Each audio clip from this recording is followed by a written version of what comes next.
Asante sana Mheshimiwa Gavana. Wale Mlembe swa, Mlembe te, Mlembe mia. Baba Askofu wetu na kanisa langu la Kikatoliki, familia ya mzee Baba Patrick Wangamati ikiongozwa na gavana wetu wa pili Wycliffe Wangamati, akiwemo rafiki yangu Dennis, waheshimiwa wabunge wetu, waheshimiwa MCS, waheshimiwa wananchi. Pole sana, nimekuja kama nimechelewa. Nilikuwa na mkutano kule Narok na president kupanga mambo ya nchi, lakini nimefika.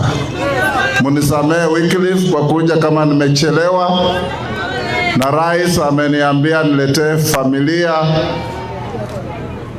rambi zake, na ameniambia alikupigia mkaongea akakupa pole zake. Nitakuwa kwa ufupi. Omsahulpa hapo Leino, mzee Wangamati, nina uhusiano wa karibu sana wa muda mrefu na yeye. Wakati baba anga alikuwa anafundisha shule ya Kibabi in the 50s, alimchukua mzee Wangamati kama kijana kutoka nyumbani, akaishi na yeye Kibabi. Mimi nilizaliwa kule Kibabi, na huyu mzee ndiye alikuwa kijana anaishi na baba angu, na mama angu ndiye alikuwa aya yangu. My parents could not afford to hire a nanny. He was like my nanny. Kunilinda baba wakija nyumbani weekend, yeye ndiye anabaki na mimi huko Kibabi. Tukawa na uhusiano wa karibu sana. Mama wa hili boma tunaenda kumuzika mzee ni mama wa ukoo wa mama yangu, na mzee Wangamati alimpata kwetu kama amekuja kutembelea mama yangu kama kazini yake. Wakawa marafiki. Baadaye ushujaa wa mzee tunaujua, alikuwa meya wa kwanza Webuye. Mambo ikatokea ya furugu hapa Bungoma, mambo ya fera, mzee akahamia Ghana. Mimi nikawa nominated member of parliament. Rais Moi akanituma na tikiti mbili, yangu return, moja ya mzee. Nikaenda Ghana, nikarudisha mzee Kenya. Kwa hivyo, if there is anybody who has been close to mzee Wangamati apart from his family, na mimi najua mzee Kombo pia alikuwa karibu sana na mzee Wangamati, ni mimi. Baadaye 2013, kama heshima kwa mzee, kupitia chama chetu cha Ford Kenya, I nominated mzee to parliament. Mzee ameenda kwa Mungu kama anaitwa Mheshimiwa Patrick Wangamati kwa sababu ya chama cha Ford Kenya na huyu Papa wa Roma. Mzee akaja akawa mwenyekiti wa kamati ya wazee wa Luya, na alikuwa anatuambia alivasoleli, and my witness is Muskari Kombo, alivasoleli ne mwenja bwami mukhayenjele masikatawe bwami mubayenjele balamu. Kwa hivyo mimi nataka kuwaomba vijana wetu,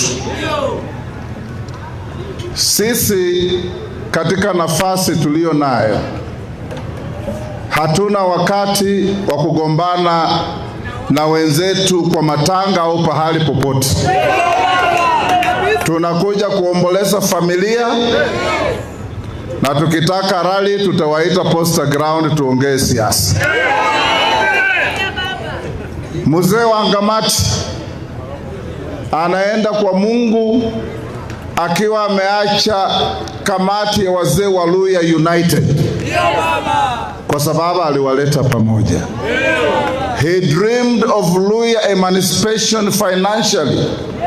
Akajaribu kuanzisha benki ya Waluhya. Hata wengine tulichangia kwa hiyo benki, lakini haikunawiri. Kwa hivyo leo nakuja hapa, Baba Askofu, hiki ni kijiji chetu. Kutoka hapa unavuka Chwele, unavuka Rurende, uko nyumbani. Na tumekuwa familia ya karibu sana.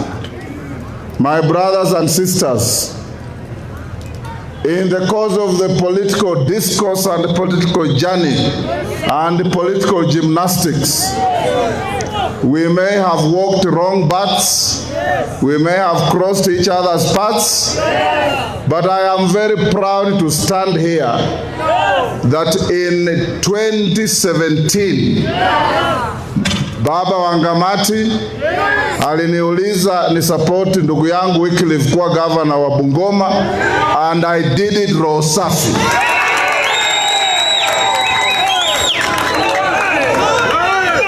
I did it roho safi, and my brother Wycliffe, politics is politics, it should not be personal.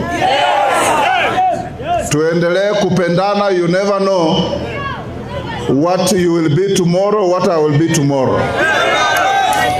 At least I know what I want to be tomorrow. Na watu wetu, nikimalizia hii Bungoma yetu, Governor amewaambia wakati tulipika kura nikawa speaker, we did not have a single national polytechnic in Bungoma. Now we have 3. We are the only county in Kenya with 3 national polytechnics. Tuko na Sangalo Bungoma, tuko na Kisiwa, tuko na Matili. Watoto wetu wanaweza kusoma bila karama kubwa. Governor amewaambia mambo ya level of 6 hospital Sichei. Mimi nikiwa mbunge wa hapa Sirisia, Baba Askofu, hatukuwa na CDF.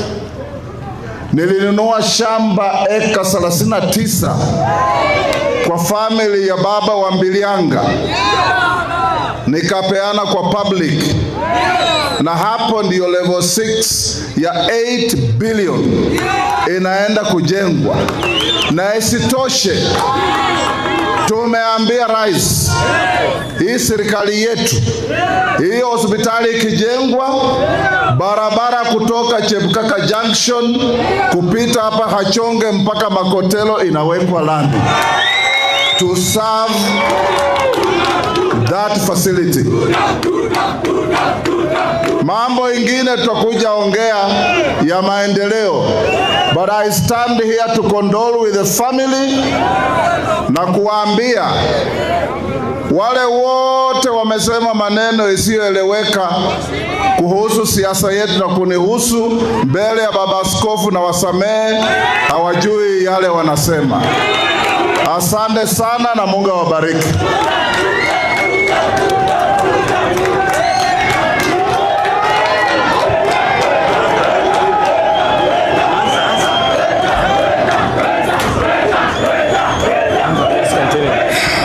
God is good.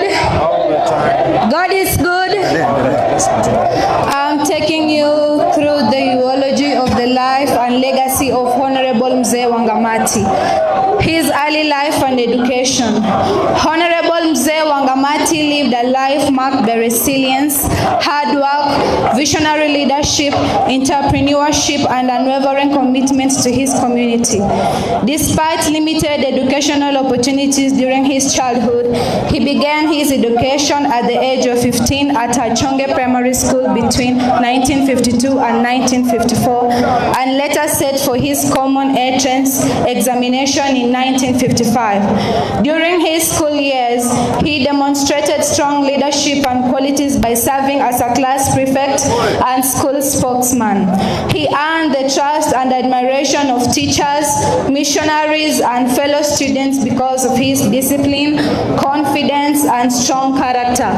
One notable example of this trust was when his teacher, Mr. Clophas Mbaya, entrusted him with his bicycle, which he even kept over weekends. He later joined Mawego Rural Technical School in Oyugis, Homa Bay, where he studied masonry, carpentry, and bricklaying, eventually specializing in masonry. At the institution, he emerged as a strong student leader who advocated for students and promoted high standards of hygiene within the school. In 1967, he privately pursued and obtained a certificate in bookkeeping, strengthening his knowledge and skills in financial management. Career and professional journey. Honorable Wangamati began his professional journey in 1958 as a bricklayer at Mawego before joining construction projects at Rukwaro Seminary and St. Augustine Seminary in Mabanga, Bungoma. His commitment and reliability earned him recognition and additional responsibilities. Between 1961 and 1962, he worked with the Elgon Nyanza African Development Council, ADC, as